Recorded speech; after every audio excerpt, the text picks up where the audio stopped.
All right, so you guys know me, and you know that I don't buy into the narratives. I don't buy into what's trendy in the market, and that includes this fear narrative that's been going on in the market for quite some time.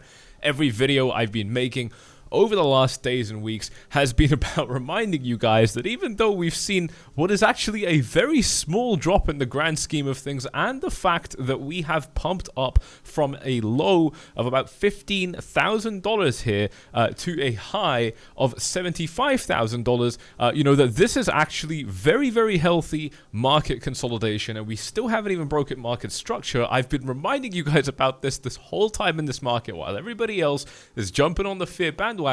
There is one risk that I have constantly been warning you guys about, and today we are going to be diving deep into that risk. Now, it is serious, and I think it could definitely become a serious problem for Bitcoin, but the only thing that it does, as far as I'm concerned, is open up even more trading opportunities, which is what I'm super excited for. So I'm going to be telling you about that in this video. But before I get into it, there is no better place to be taking advantage of this volatility than right here on Blowfin. When you sign up to Blowfin using this link below, you're actually going to see a phenomenal offer. Just waiting for this to load up right here.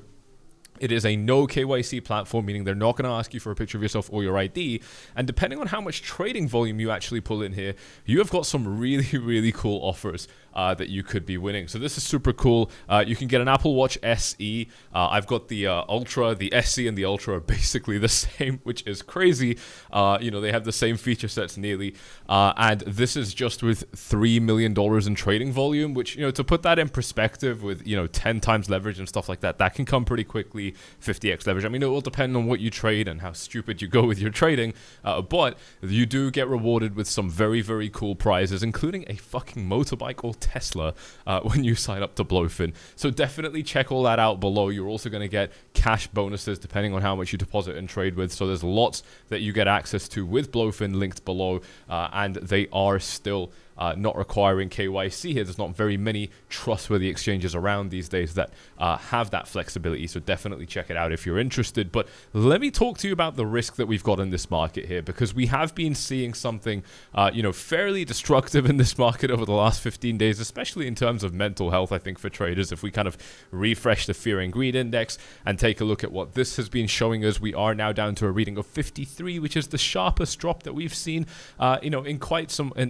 time now. I mean, from 18th of June, just 4 days later, we are now at 53, you know, from greed, nearly extreme greed, to neutrality. I think this is a phenomenal sign, because we are seeing a pretty damn near perfect reset in psychology and sentiment for the market, while the price is still at a very, very good price level. The problem, ladies and gents, is the situation between Bitcoin and the S&P 500. Here's a chart that I want to draw your attention to, showing you what happened just before June up to basically the present day here, where the S&P 500 has managed to pull a 5.6% return across 18 days, and Bitcoin in the very same time has seen a drop down by about 2.5%, or actually at current prices even more than that, which tells us a lot about how steep this price action has been for the S&P 500, but more importantly, how lackluster the performance has been for Bitcoin. And the problem that we have here is that Bitcoin used to go up with the S&P 500 quite a bit. I want to show this to you on a different chart just to kind of reinforce this before I start really talking to you about the risk that we could be facing here, and more importantly, how low that could take Bitcoin. And this is going to be one of those videos where I'll be talking about $30,000 price ranges, so stick around for that.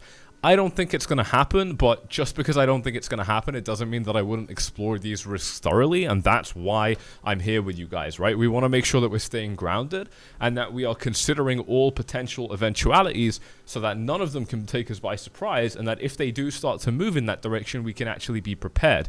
This might seem like a pointless exercise to you, and if that's the case, have fun staying poor, ladies and gents.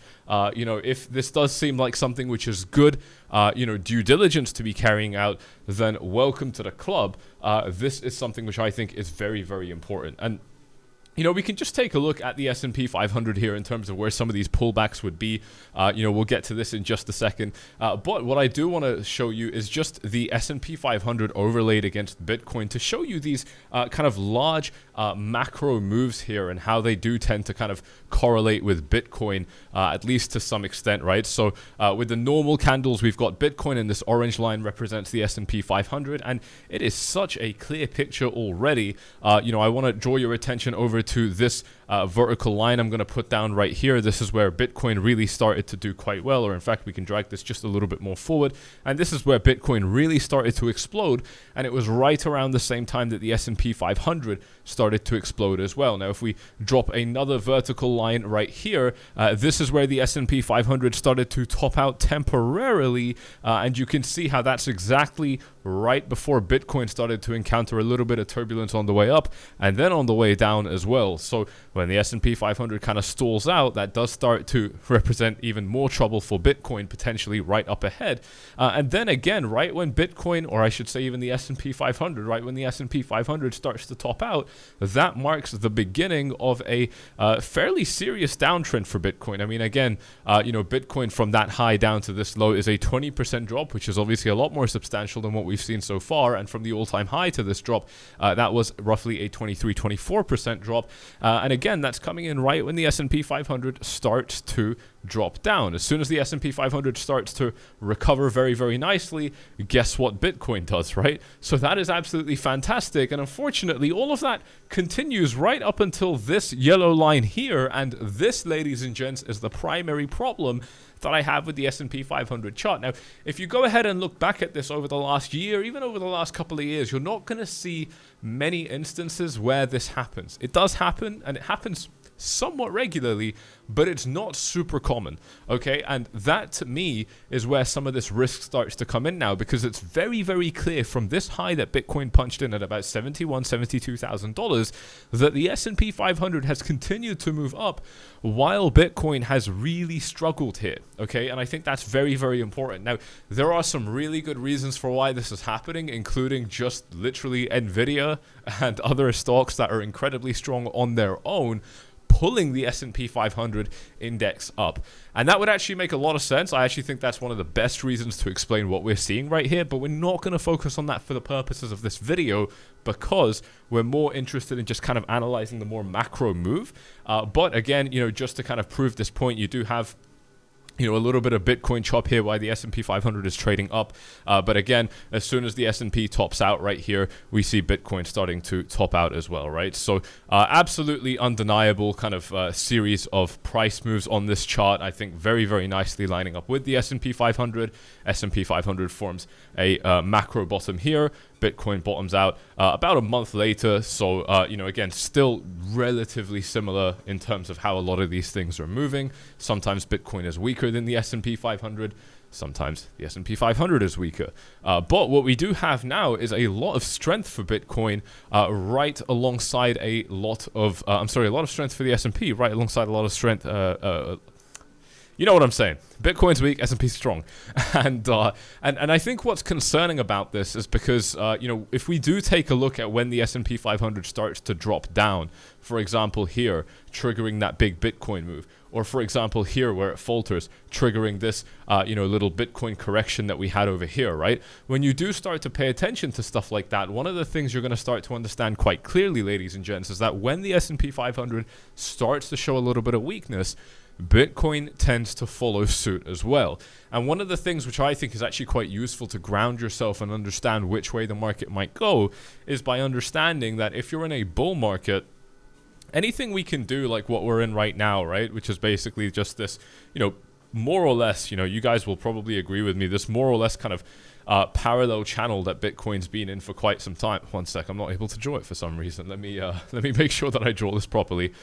There we go. When Bitcoin's in these kind of parallel sideways channels, within uptrends, you default to saying that things are bullish, right? I mean, if you're trading sideways in an uptrend, it's quite reasonable to assume that anything neutral that happens in an uptrend is inherently bullish. Anything bullish that happens in an uptrend is very, very bullish. And anything bearish that happens in a bull market you can kind of just brush it off. You just kind of shrug it off and then you keep going, right? This is something, it's a concept that I've spoken about for many years on this YouTube channel. Those of you that are subscribed, those of you that have been smashing up those likes, you're going to know exactly what I'm talking about. And I think it's a really useful thing to kind of ground ourselves with, because the way you might have encountered what I've just said is that in a bull market, we just shrug off bad news and we really get excited with good news. And of course, on the flip side, in a bear market, we just shrug off good news. We don't care about it. We're too emotionally distraught to even care. But when bad news comes in, whether that's, BitMEX's office being raided in Hong Kong or whatever, or CZ being arrested or whatever it is, we might actually get very, very upset by those things and really start to sell off, right? So the market trend actually determines a lot of how we react to things. And I think that, again, neutral consolidation happening inside of an uptrend, Bitcoin just cooling off after pulling a 5 times gain nearly from its absolute low down here up to about $74,000. I think very, very clearly showing us that this is just normal, healthy price action. And I think anybody that kind of struggles to see that right now is going to be great exit liquidity for people like myself, and of course for people like you who actually understand what I'm saying, right? I mean, those kind of people that just cannot hold their shit together across a 15-day 11% drop have no chance in this market. I think we can all agree on that. If you agree with me on that, let me know in the comment section below. I want you to tell me that weak hands don't make money in the comment section down below, just to confirm that you're on the same page as me there. I want to see how many of you guys agree with me. Let me know weak hands don't make money in the comment section down below. Throw some emojis in there, flare it up. I'll be replying to you guys in the comment section below as well. Someone was asking me for shorter videos in the last one. Unfortunately, I can't make them shorter. You can watch them on 2x speed. You can, go find another YouTube channel. I'm not going to make shorter videos. I like to go in depth. Ultimately, the number one response I have to that is that I have serious money in the market. I don't, cringe at the time that I put into this market. I don't try and put less time than I have to into this market. I treat this market with respect. It pays me very well. I want to keep getting paid by it, and I'm not scared of putting time into it, right? And I think anybody that has any serious amount of money, has to show the market that level of respect as well and put the time into it that it requires. These videos are not a minute shorter or longer than they have to be, and I'm going to keep doing that. Smash up the likes for that, ladies and gents, if you agree, and if you feel like I should still do something differently, let me know in the comment section. And I'm open to having my mind changed, but it is something I've spoken about for quite some time. Now, again, if we come back to the S&P 500, now that we've established that Bitcoin, in a bull market, is not responding very well to a very, very bullish thing happening, which is the S&P 500 rallying up. Now that we've established it, with the S&P 500 rallying up, Bitcoin is not responding well to it. That actually tells us that inside of a bull market here, bullish news, bullish things, bullish environments are not actually doing anything good for Bitcoin. And that is obviously very concerning because of the possibility of the S&P 500 topping out. We don't know when or if this is going to happen. Of course, eventually it's very, very likely to happen, but we don't know exactly when or if it would happen. And especially that question of when, because it could happen right here. It could happen significantly higher. It could happen 10 times higher, right? We could just go up in a straight staircase to heaven, up to 50,000. Obviously, we don't think that's going to happen. But if it does start to correct from here, some of the potential bounce zones for the S&P 500 are actually kind of outlined on this chart already. I've got this 5250 roughly area here on the S&P 500, which was a pretty nice all-time high for the S&P 500. It actually took 48 days to get above this all-time high, and it did trigger the largest correction that the S&P 500 has experienced since this one that began in July, and that was nearly an entire year ago now. This correction started nearly 11 months ago, and then the only real correction that we saw between then and now began here at the end of March, beginning of April. So I think that really tells us a lot about how overdue the S&P 500 might be for a bigger correction, and I think that alone is serious cause for concern. The dollar is, of course, also at macro resistance right here, but if the dollar can kind of blast through it, there is a huge rise up that the dollar could be ready to experience, and obviously that could spell some disaster for the S&P 500 as well. I don't know which way these things will go, but I'm just laying the facts out for you, and you can make your decisions based off them. Obviously, the dollar is at resistance, and resistance is where rejections happen, so you might actually think that that's very strong for the S&P 500, and I wouldn't blame you, other than the fact that I think the dollar has tested this level quite a few times now, going all the way back to December of 2022. We're, of course, now in June of 2024, so that's a very long time. That's an entire year and a half that the dollar has been testing this zone as resistance, and it really wanted to pop a couple of these times, and you can definitely see that our attempts at hitting this resistance level have become more frequent. This gap was 203 days, but this gap was 150, and now it's only 50 days. So we are reaching this level faster, and we have already faked out a couple of times. So how many times realistically are we going to fake out? You know, this is at the stage now where I'm actually quite confidently able to say that I don't think this resistance level is going to be able to hold the dollar back for much longer. It is still resistance, and for that reason I wouldn't bet against it, but I can't be surprised if it collapses relatively soon either. You know, previously, yeah, I would be a bit more confident that the resistance level would hold. This time, you know, I'm not going to be, you know, happy to place those kind of bets in this market. I think that's very, very important. You know, and again, we bring it back to the S&P 500, and then when we consider that we haven't seen a significant correction for, you know, 11 months now, and since this one started, this was not a significant correction, then I think it could make sense that there could be, you know, some smaller kind of pullbacks at least ready to come. And for the S&P 500, 5,300 would be an interesting level. We've also got 5,170 down here. We've also got 5,000 flat, which is a very, very good area on this index, I think. And if we take a look at this on this chart right here, we've got a bit of a visualization of some of these levels. We've got the 53, 5,200 kind of zone that I was just describing to you guys over here, about 3% lower from the all-time high, 5% below that. We've got the 5,200 area as well. So this is you know, lining up with an interesting Fibonacci retracement at the 0.5 fib, which I think could definitely be important. You know, and for Bitcoin, if we just kind of take a look at Bitcoin at the same time, Bitcoin doesn't have any macro support going quite a while down until about kind of 44k. We do obviously have 55 in the middle, 52 in the middle here, and you can see that with this small VPVR spike, but I think that at this stage, if Bitcoin isn't able to, you know, kind of hold itself above 60k, and I think most importantly, because Bitcoin has actually been trading in this range now for over 100 days, any break of this range is probably going to be a really big deal, right? I think that that's actually quite easy for us all to kind of agree with. I think we all know that when Bitcoin gets out of this range, whether it's down or up, it's going to be a significant move. You know, I don't think that it would just end right here, just 15% below the support level. You know, I think it might have to cut a little bit deeper. And so kind of with that in mind, they're also looking at the VPVR, which shows us a nice big spike here, including the point of control on this somewhat limited time frame for the VPVR. But of course, we can zoom out and look at this on a larger time scale, and we'll see the same thing. It does show us that, you know, 42, 44k is where a lot of these kind of important price levels really start lining up. And of course, if you've been watching this channel for a while, you're going to know that 44k was my wet dream price level for Bitcoin. It is the absolute best price level that I was hoping Bitcoin would fall down to, because from the all-time high down to that particular price level, that puts us at nearly exactly a 40% correction, which is, in my experience from trading this market for over 7 years now, 40% is about the largest a correction can ever be for Bitcoin without actually descending into a bear market. So that's actually the largest bullish correction that Bitcoin can pull off in my experience. There are obviously exceptions. Lately, this market, for example, has been characterized with only 20% drops, right? From here to here, you know, we're seeing a lot of 20% drops. So there are obviously exceptions to this, and like I always say, you're not smart for pointing out the exception. Don't go do it in the comment section. You're just going to look stupid. And, you know, fortunately, this is a channel full of much smarter people than what you usually find on the internet, on crypto Twitter and crypto YouTube.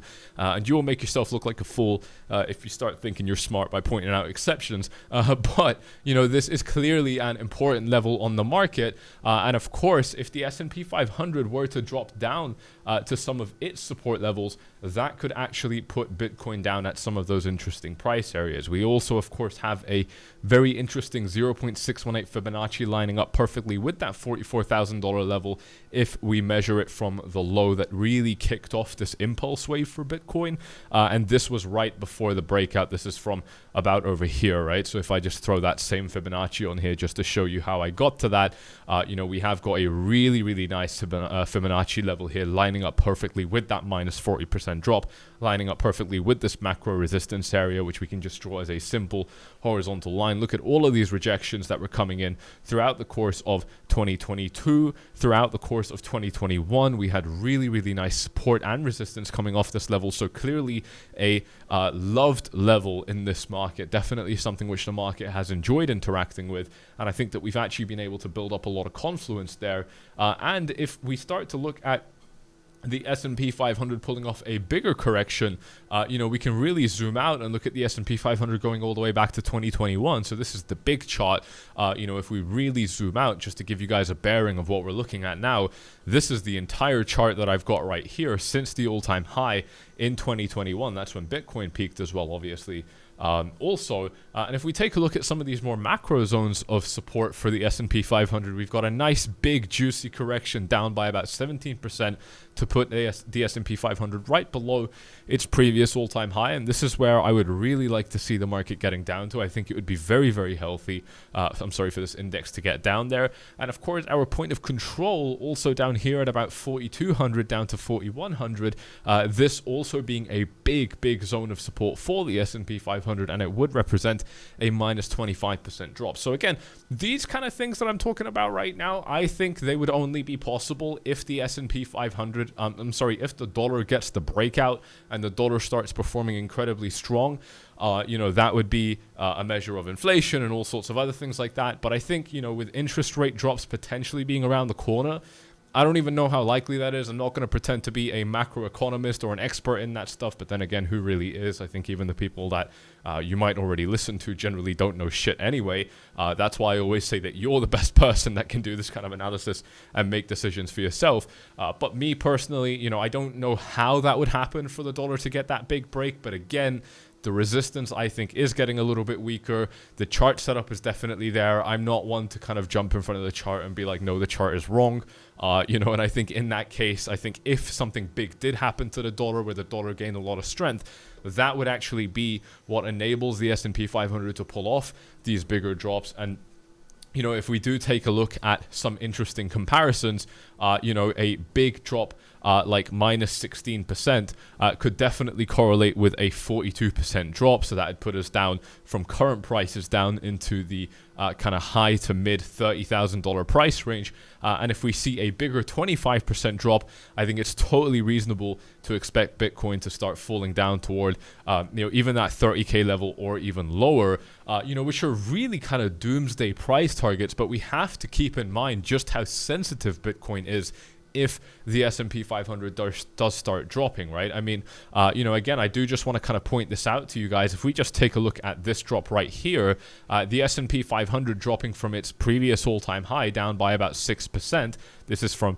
basically throughout the month of April. If we look at Bitcoin at roughly the same time, so again, let's just take this high down to this low, both of these bits of price action happening basically in April, we're looking at a 21% drop, right? So a 21% drop compared to the S&P 500 6% drop, we're clearly looking at something which is orders of magnitude stronger for Bitcoin. When there's a little bit of turbulence in the S&P 500, there is a lot of turbulence for Bitcoin, and I think that's really important. Now, obviously, this video has been very, very bearish since basically the beginning, but like I said at the beginning, I'm not bearish on this market. I still think that Bitcoin's very strong, and I do want to balance this out just a little bit before continuing on, because I got a couple more bad things I want to share with you guys.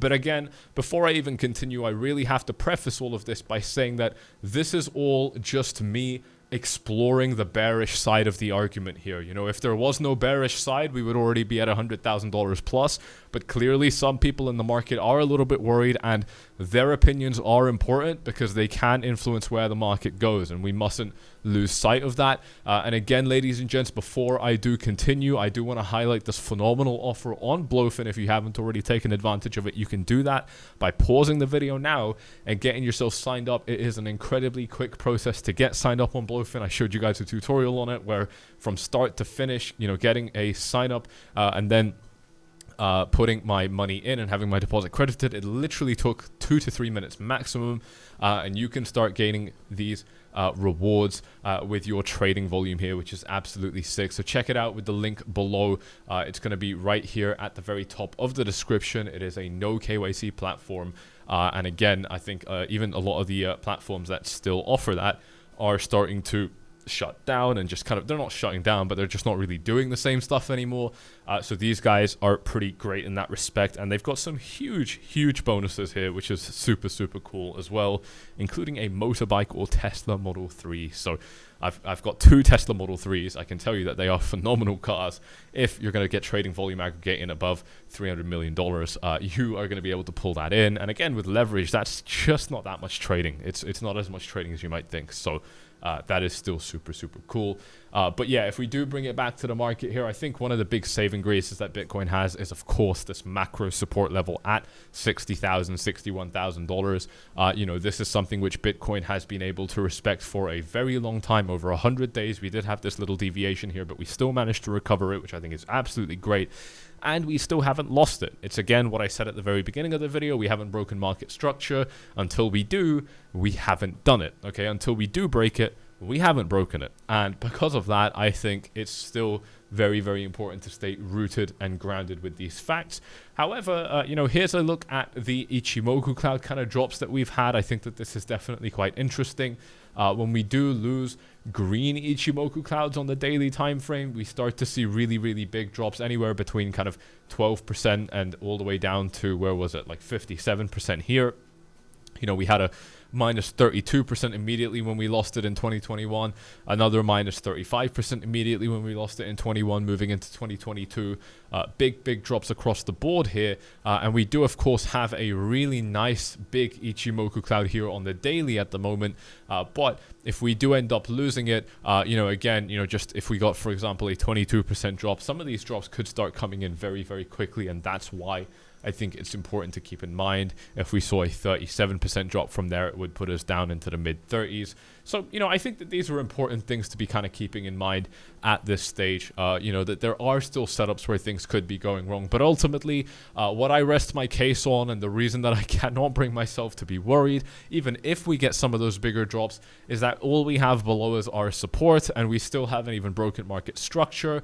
I want to remind you guys how piss poor the sentiment was down here for Bitcoin, where all I was doing was reminding you guys that we still haven't even set a lower low here. And so I personally couldn't bring myself to worry, and thank God for that, because I've still been in my long position that I opened from all the way back down here, all the way up to current prices and the all-time high. I've been securing profits all the way up, and that is a trade which I made on Bybit, which you can find linked here.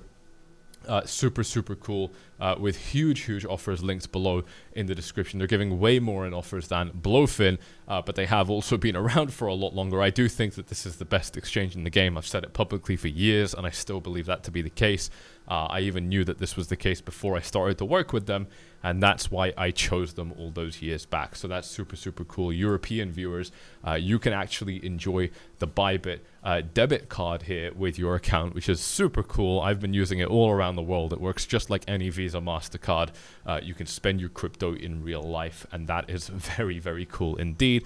But again, yeah, I think back to the market here, like I said, we haven't broken market structure. I still think that we're looking pretty good. I actually think that this dump should be ready to kind of finish off at least relatively soon, and at least for the short term, because of how just constant it's been. We're gonna have to see what happens to the S&P 500 come Monday. I think it is going to depend a lot on the S&P 500, so that's going to be something I'll continue to be watching out for. Ladies and gents, if you've enjoyed this video, then make sure that you you watch out for the next ones. Those of you that are curious, yes, I am walking on a treadmill during these videos, and no, I will not stop. I absolutely love it. And if you do appreciate that or anything else in these videos, do me a favor and smash those likes. I'll double check, of course, that you are subscribed to the YouTube channel so that you don't miss out on this very time sensitive content, and I will see you all in the next one. Cheers.